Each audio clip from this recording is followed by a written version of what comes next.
Hey guys, Drew here with another video for Blender. This one's gonna be about grid and snap dots in new Boxcutter. When you enable Boxcutter by pressing Alt W, you can see in the top that we have these two options, which were there for some time because, you know, grid and snap dots are in Boxcutter for some time already.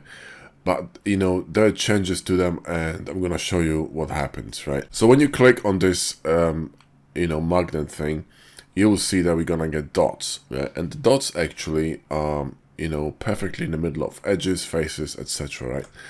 Now, what is different about this version is that if you start drawing a cut from a middle dot of anything, a face, edge, etc., you see that you actually drawing in the middle of the shape. So from the middle of this object. Before, each cut was actually starting from a corner. You needed to change it in this menu here. But this is now automatically from the middle. So if you don't want that behavior, just simply, you know, tap Alt and you're gonna go back.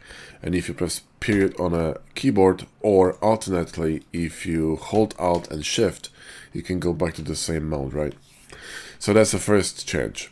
Now, second change is that if you enable grid, grid doesn't come up with dots anymore. So grid and dots are separate, which is, I think, is a great idea because it was a bit cluttered, yeah, especially when you had a lot of dots or like a lot of cuts, and you know, you got tons of dots on the grid, and it's just very confusing. So this is very clean. I really like it.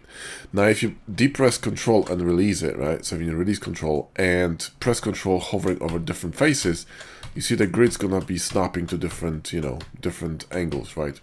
And that's actually similar to what it was before. But if I'm going to draw an edge here, right, with J, and I'm going to go to my Shift V, to my orientation, and change from local, because, you know, local is basically when you rotate a cube, it's gonna just simply follow the local rotation, right? So local orientation of the object.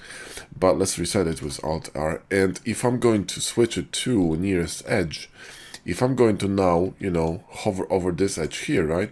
Watch what happens to the grid. It switches, right? It switches to the angle of the nearest edge, which I think is fucking amazing, okay? Because this is just too good. You know, you can now draw shapes at any angle based on your topology of your cuts and of your G, whatever. So you can knife cut shit here, you know, manually, and create manual custom angles to which you can very easily align. Now, another thing for grid is that you can enable snapping, right, to increments. Now let's switch to angle, and if I'm going to make this grid a bit larger, like this, right, and I want to, you know, snap my angle to these little squares, I can do it, right, by simply, you know, enable this snapping option, right, so I can, you know, draw very exact shapes. Another change to grid is that before, when you started to draw, so you hold Control and you start drawing a shape, right? And you release Control, you lose the grid.